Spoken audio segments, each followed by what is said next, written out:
기도하고 시작합니다. 성부와 성자와 성령의 이름으로 아멘. 공연의 기쁨 63쪽입니다.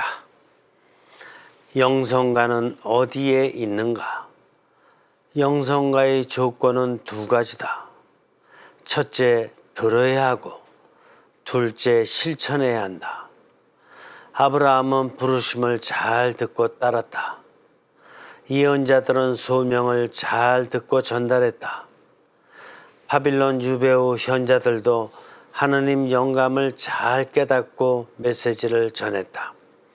잘 듣고 잘 실천한 영성가들이다.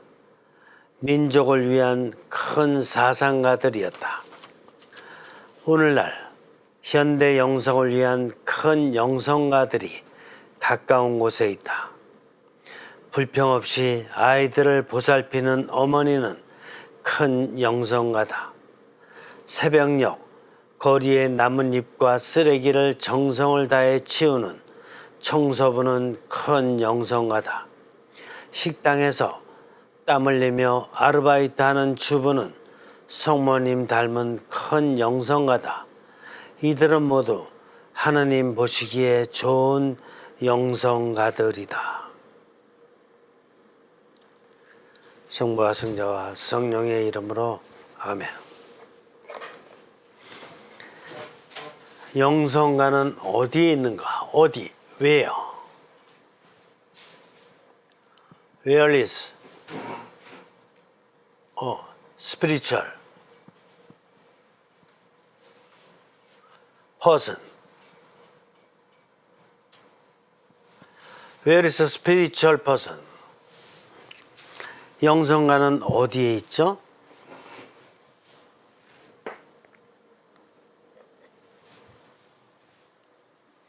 영성가는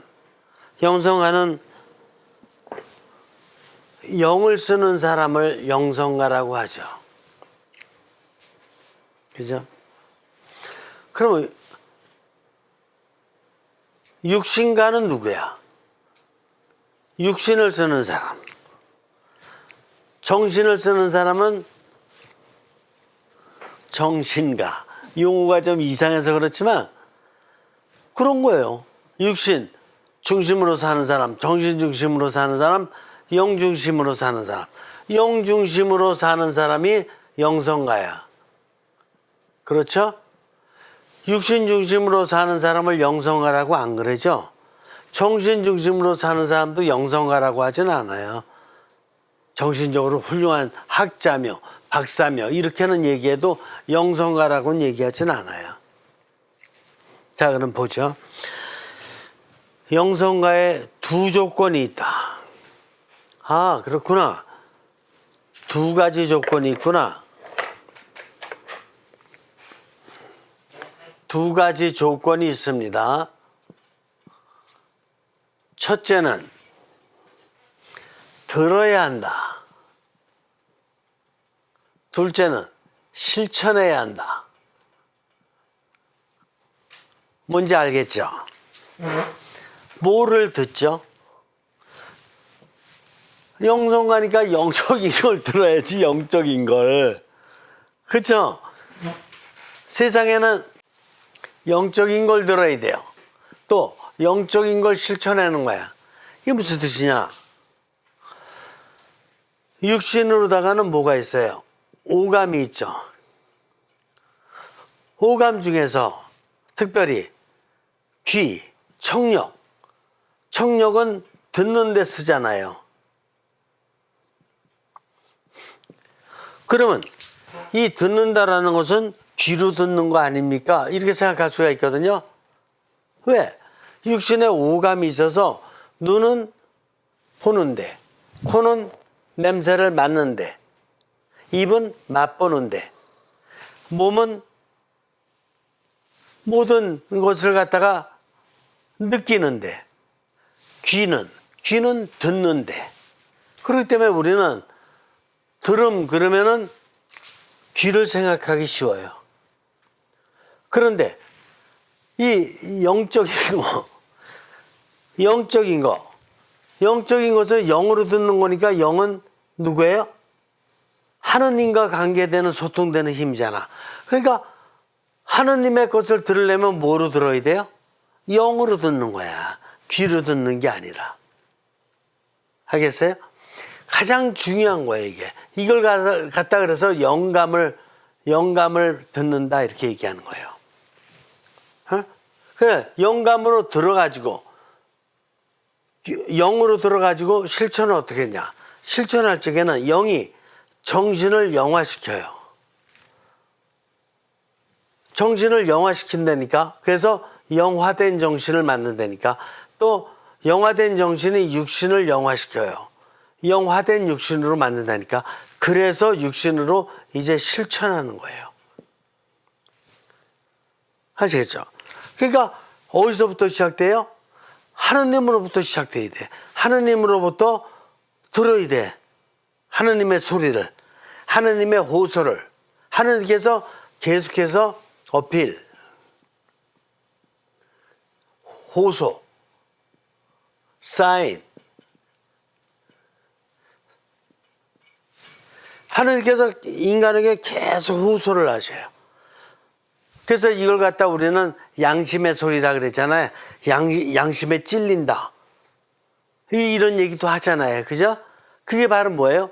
마음이 찔린다. 이런 뜻이에요. 하느님의 소리를 들으니까 마음이 찡하다. 이렇게 되는 거거든요. 그래서 영으로 하느님의 호소, 하느님의 사인을 들어가지고 이제 정신을 하느님 것으로 변화시키고 육신을 하느님의 뜻으로 변화시켜서 실천하게 되는 거다. 이 두 가지를 할 줄 아는 사람은 영성가다. 그런데 문제는 뭐냐? 우리는 영성가라 그러면은 자꾸 2000년 그리스도의 역사 아니면 불교의 어떤 그 오랜 전통 속에서 훌륭한 대가들만 찾으려고 그래요. 예를 들어서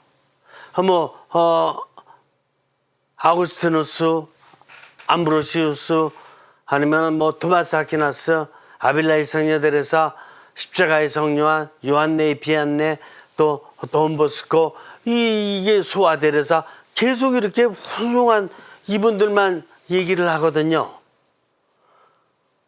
근데 그분들이 왜 훌륭한지를 알아야 되거든.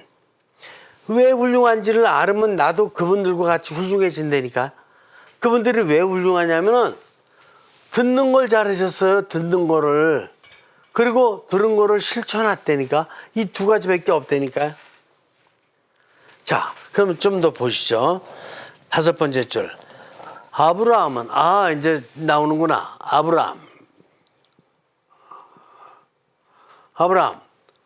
기원전 1850년 경 분이죠.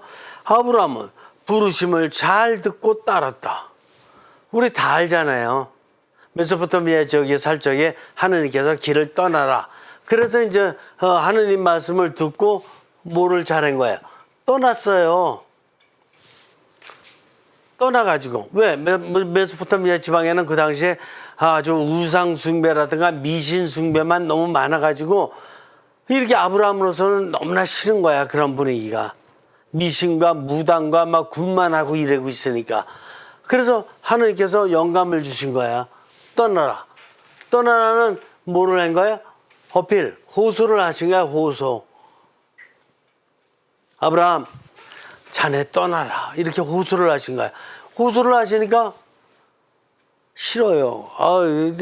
바깥에 나가면 고생이잖아요. 이래고 안 떠났으면 아무것도 안 돼. 근데 떠났거든요. 떠나가지고 하란 지방에서 우르를 거쳐서 우르에서 가나안 땅으로 들어가서 세켄과 베텔과 헤브론을 거쳐가지고 거기 이스라엘 땅에서 이제 새 민족, 하느님의 뜻을 따르는 영적인 새로운 민족을 만들어 갔거든요. 그러니까 아브라함은 영성가예요? 아니에요. 영성가지. 그래. 그 다음에 예언자들.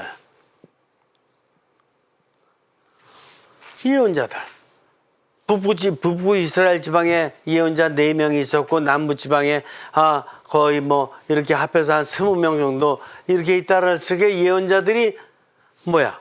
다 뭐예요? 성령님으로부터 영감을 받은 거라니까. 영감 받은 게 뭐야? 성령님의 호소를 들은 거예요. 무슨 호소? 이런 호소를 들은 거야. 이스라엘, 제가 요약해 드리면, 이거 예언서 전체에 대한 요약이에요. 첫 번째, 이스라엘인들에게 가서 전해라.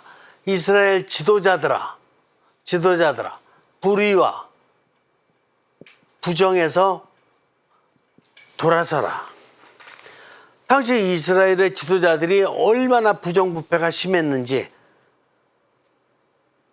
말로는 백성들 위한다 그러면서 자기네들만 사치스럽게 생활하고 백성들은 완전히 궁핍하게 이렇게 살았잖아요. 지도자 불의에 대한 고발. 그 다음에 지도자가 나빠도 백성은 어떻게 살아야 되죠? 의롭게 살아야죠. 왜? 백성은 어차피 육신 역시 영을 지녔으니까. 그런데 윗물이 나쁘면 아랫물도 자꾸 나빠져요. 그래서 백성들도 부패에 빠진 거야. 그래서 너희들 부패에 살면서 빨리 돌아서라. 이런 메시지를 계속 줬던 거지. 그죠? 세 번째, 이웃민족들이 이스라엘이 자꾸 이렇게 내부적으로다가 자꾸 부패하고 이렇게 허물어져 가고 있으니까 이스라엘 민족을 갖다가 아주 그냥 다 짓밟아야 되겠다, 뺏어야 되겠다 이런 생각해. 그래서 주변 국가들에 대한 경고를 한 거지. 그렇죠? 너희들 나라 이웃 민족이 좀 약하다 그래서 그래 넌 보고 뺏으려고 하면 안 된다. 이런 거 아니에요? 네 번째 뭐예요? 이렇게 되니까 내후 왜 안 하냐? 이스라엘 입장에서 놓고 보면 사면초가 아니에요. 내부는 내부적으로 다 썩었고 바깥에서는 주변 이스라엘, 아시리아라든가 바빌론국가 쳐들어오고 내후 왜 아니지? 그러니까 이제 북부 이스라엘 멸망한다는 메시지. 이 메시지, 이 호소를 주시는 거 아니야? 이 호소를. 그다음에 다섯 번째. 근데도 불구하고 이스라엘이 멸망했는데도 불구하고 남부가 회개하지 않았죠. 그래서 남부 유다 너희도 멸망할 것이다. 이게 예언자들의 메시지예요. 그러다가 마지막으로 다 이렇게 되면 희망이 없으니까 메시아 예언을 성령님께서 호소하신 거예요. 그래서 성령님께서 예언자들에게 준 호소가 바로 이 6가지예요. 6가지인데 이걸 어떻게 된 거야? 예언자들이 들은 거예요. 듣고 나서 어떻게 했어요? 듣고 나서 실천했지. 그래서 예언자들이 이 메시지 잘못 전했다가는 어떻게 돼요? 잘못 전했다가는 이 이스라엘의 지도자들이라든가 주변 국가의 지도자들한테 기분 나쁘다고 얼마든지 죽임을 당할 수 있는 거죠. 그렇죠. 죽임 당할 수 있는 거잖아요. 근데도 불구하고 그걸 무시하고 그냥 하느님의 뜻을 따른 거지. 실천한 거지. 그러다가 박해받고 치명된 예언자들이 많죠. 자, 좀 더 보죠. 그들은 민족을 위한 큰 영성가들이었다. 그렇죠? 한 장 넘기세요. 오늘날. 그런데 이제 오늘날이 문제예요. 세 번째. 오늘날. 현대 영성을 위한 큰 영성가들이 가까운 곳에 있다. 오늘날은 현대 영성이죠. 지금 말씀드렸던 것은 과거 영성이에요. 구약 시대니까. 과거 영성이고, 오늘날 현대 영성을 위한 큰 영성가, 대영성가. 영성가들이 어디에 있어요? 가까이에 있다. 가까이에. 여러분들 영성가 본 적 있어요? 주변에서? 못 봤다고요? 전 자주 보이던데. 뭐 이렇게 뭐 구약시대 예언자들이라든가 아니면은 신약시대에 있어서도 뭐 아까 말씀드린 바대로 뭐 굉장히 큰 분들만 영성가예요. 이름 있는 분들, 그런 거예요. 제가 보기에는 하느님의 뜻을 매일매일의 삶에서, 구체적인 삶에서 하느님의 뜻을 듣고 실천하려고 하는 사람, 그 사람들이 큰 영성가로 보이던데, 옛날에 아구스트 성인은 안 보이던데, 옛날에 토마스 아퀴나스 성인도 안 보이던데, 옛날에 십자가의 성요한도 안 보이고, 프란치스코 성인도 안 보이고, 아빌라의 성인들에서 안 보이고, 이냐시오 성인도 안 보이고, 이런 분들은 옛날에 훌륭하셨던 분들로다가 존경은 해드리지만 눈엔 잘 안 보이는데, 눈에 보이는 큰 영성가가 누구죠? 교황님. 교황님은 TV에서 가끔 보여요. TV에서 가끔 보이는. 주교님. 주교님들 당연히 가끔 뵐 적이 있죠. 그러면 큰 영성가죠. 그런데 넓은 차원으로 놓고 봤을 적에 큰 영성가들이 누구죠? 자, 한번 보죠. 불평 없이 아이들을 보살피는 어머니는 큰 영성가다. 그렇구나. 불평 없이 아이 돌봄.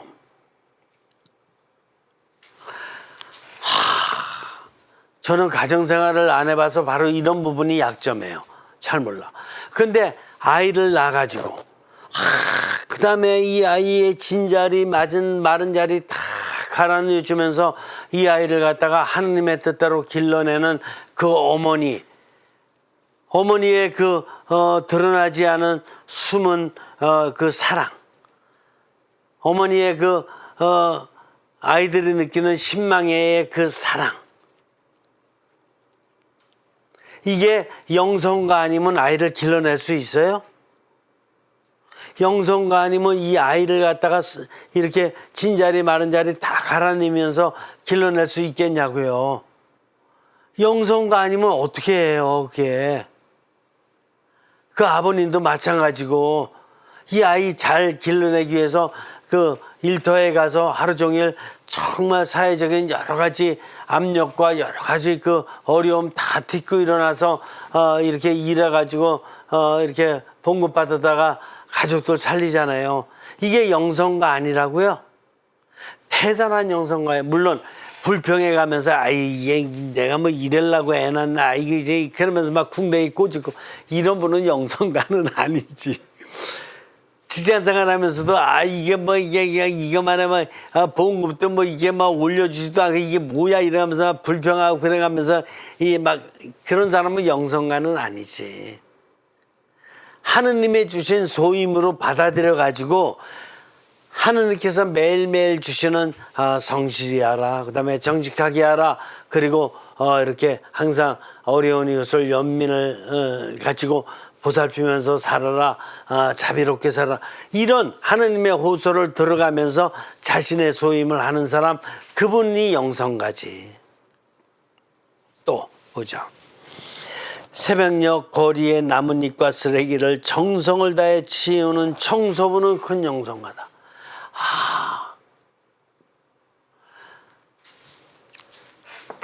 그 새벽부터 거리에 그 라면 봉지, 그 다음에 그 어떤 사람이 술 먹고 나서 이렇게 거리에 지나가다가 막 토했던 거, 그 다음에 나뭇잎 떨어졌는데 막 비에 막 그냥 엉망 쓰레기가 된 거, 이거 깨끗이 다 치우는 이 청소부가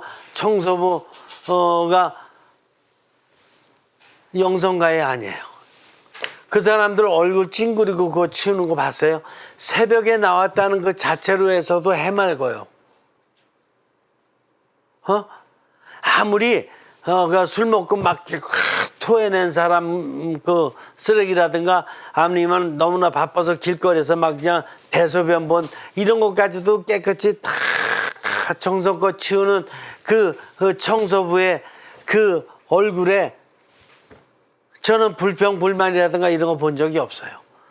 참 봉급이라고 정말 몇 푼 되지도 않는 가장 어떻게 보면은 적은 봉급 받는 분들인데 그렇게 받으면서도 항상 자기 소임을 갖다가 정말로 다 감사하게 여기면서 이렇게 노력하는 청소부, 경비원 이런 분들 얼마나 훌륭해요. 영성가에 아니에요. 영성가지 육신의 힘을 초월해서 정신의 힘을 초월해서 정말 마음을 다해서 영적으로 모든 것을 깨끗이 지어서 모든 사람들에게 참 이렇게 평안함과 기쁨을 주려고 노력하는 그분들은 대영성가다.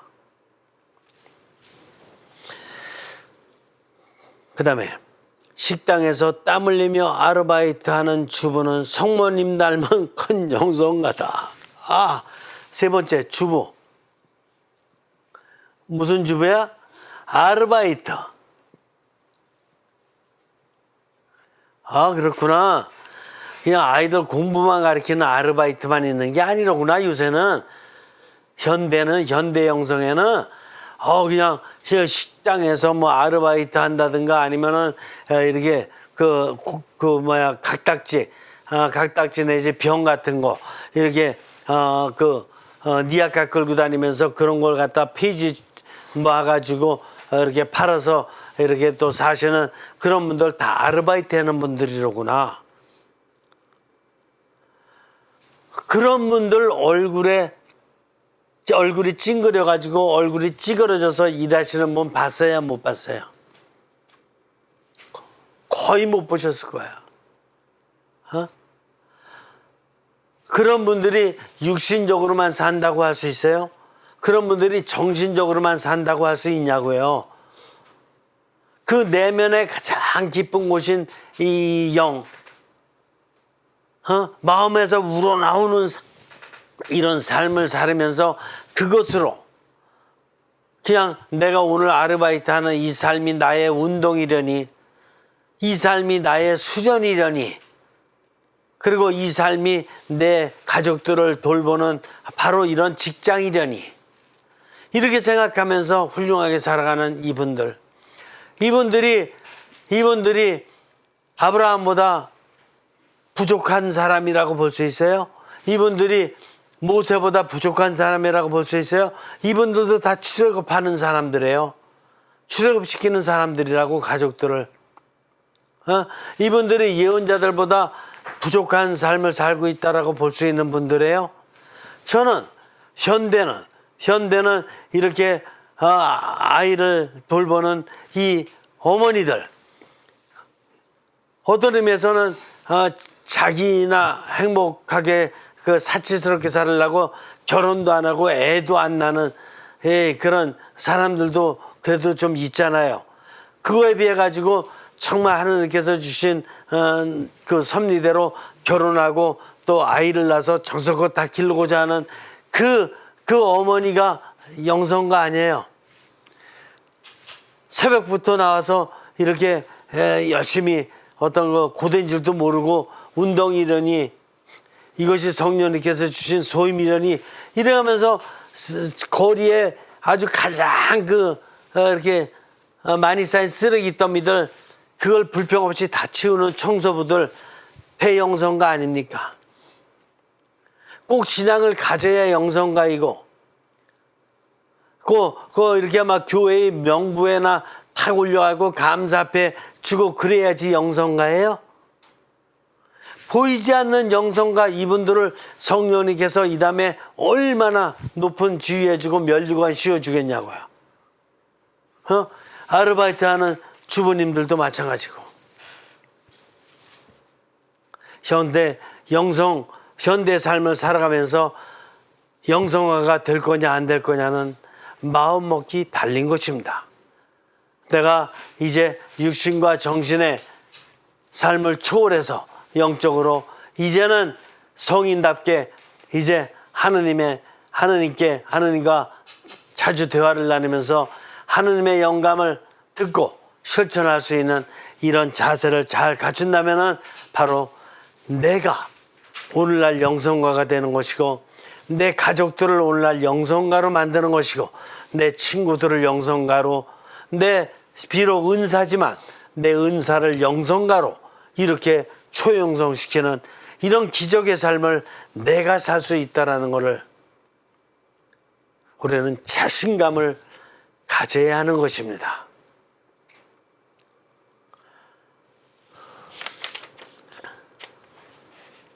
Where is the spiritual person? Where is the spiritual person?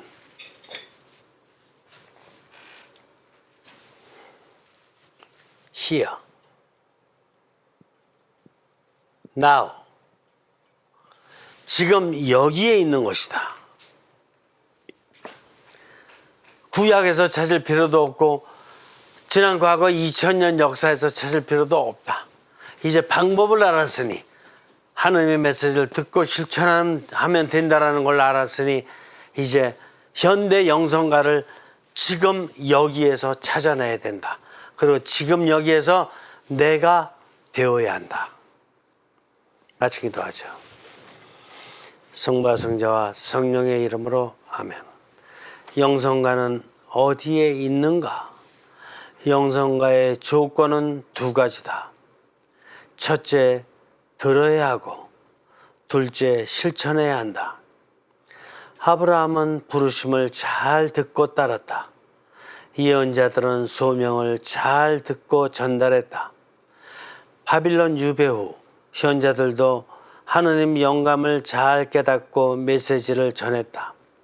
잘 듣고 잘 실천한 영성가들이다. 민족을 위한 큰 영성가들이었다. 오늘날 현대 영성을 위한 큰 영성가들이 가까운 곳에 있다. 불평 없이 아이들을 보살피는 어머니는 큰 영성가다.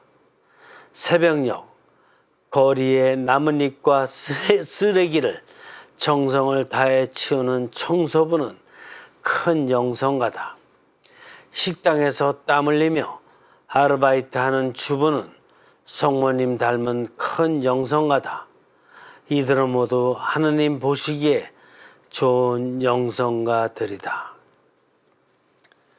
성령님, 스튜디오 애청가들이 바로 이런 영성가의 삶을 실천하며 영감의 글을 매일의 삶에서 자주 쓸 수 있도록 인도해 주시기를 갈망드립니다. 성령님 고맙습니다. 성부와 성자와 성령의 이름으로 아멘. 수고하셨습니다.